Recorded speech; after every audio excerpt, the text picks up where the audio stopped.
guys, welcome to Shrisha's Kitchen, the taste of heaven. Today we're going to see how to make Parrota Gravy. So this recipe is my own recipe and I would like to share to you all. It's spicy and it gives you that traditional taste, and it is just like the gravy you buy for Parotta outside. So let's get started. So for this recipe you need to use a cooker. So I'm going to add oil. Friends, make sure you add little more oil for that amazing flavor. Next I'm going to add 1 bay leaf, 2 cardamoms, 2 cloves and a small piece of cinnamon. I have took 3 medium-sized onions which I have cut into thin and slender slices. So now let's saute it until the onions have turned slightly transparent. So once they have turned transparent, I'm going to add 2 green chilies. Friends, I have just slightly cut them in the sides like this and I'm going to add them in. Next, 1 tablespoon of ginger garlic paste. Now let's saute this nicely. Friends, we should saute it until the raw smell of the ginger garlic paste has gone.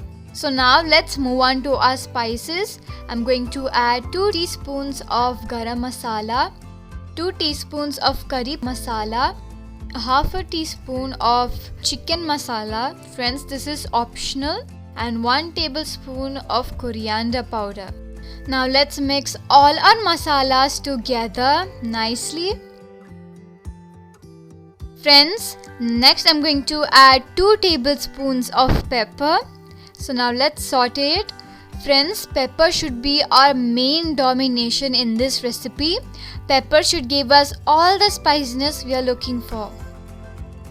Friends, we need to let this to cook until the oil has came to the surface and you can see those small bits of oil here and there. So at that time, when the oil has came out nicely, you can go ahead and add 1 handful of mint leaves and 1 handful of coriander leaves. Friends, the part where I am adding the coriander and mint leaves did not get recorded, so I'm really sorry for that. Now let's saute it for a few minutes. So once that is done, I've cut 4 potatoes into cubes which I'm going to add inside. Friends, if the potatoes that you are using have baby skin or soft skin, you can add the potatoes with the skin. But if your potatoes is little old and it has thick skin, you can peel the skin and add the potato. Now let's saute the potatoes until they are well mixed with the masala. So once they are nicely mixed with the masalas like this, I have took 2 medium-sized tomatoes that I have cut into cubes. So now let's add it inside. So friends, now let's just give it a mix. Friends, make sure while you're mixing that you don't smash the tomatoes. It is very important for the tomatoes to be in the cube shape. Then we are going to add some salt. Friends, you can add salt according to your taste. And today I'm using rock salt. You can also use normal salt.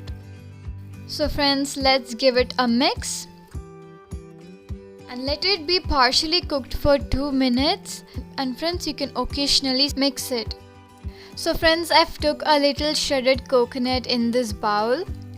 To which I'm going to add 1 tablespoon of Bengal gram and half a teaspoon of fennel seeds. Friends, now add little bit of water and grind it nicely. So friends, don't give it more than 3 to 4 pulses because we don't want it to grind completely. So friends, this is going to be the base for our gravy. This is going to give you the quantity. So the amount of water and the amount of coconut totally depends on how much gravy you want. So friends, now let's add the grinded coconut that we had just made. So friends, I'm just going to add some more water to increase the quantity. So now let's mix it nicely.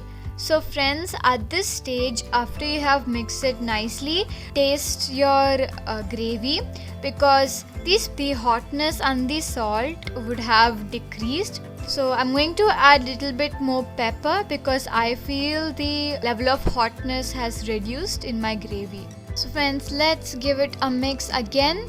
And again I'm telling you, this hotness of the gravy should only depend on the pepper. The pepper should be dominating in the gravy. So friends, after you have mixed it nicely, let's close the cooker with the lid. So friends, now I'm going to attach the weight to the cooker and let's wait for one whistle.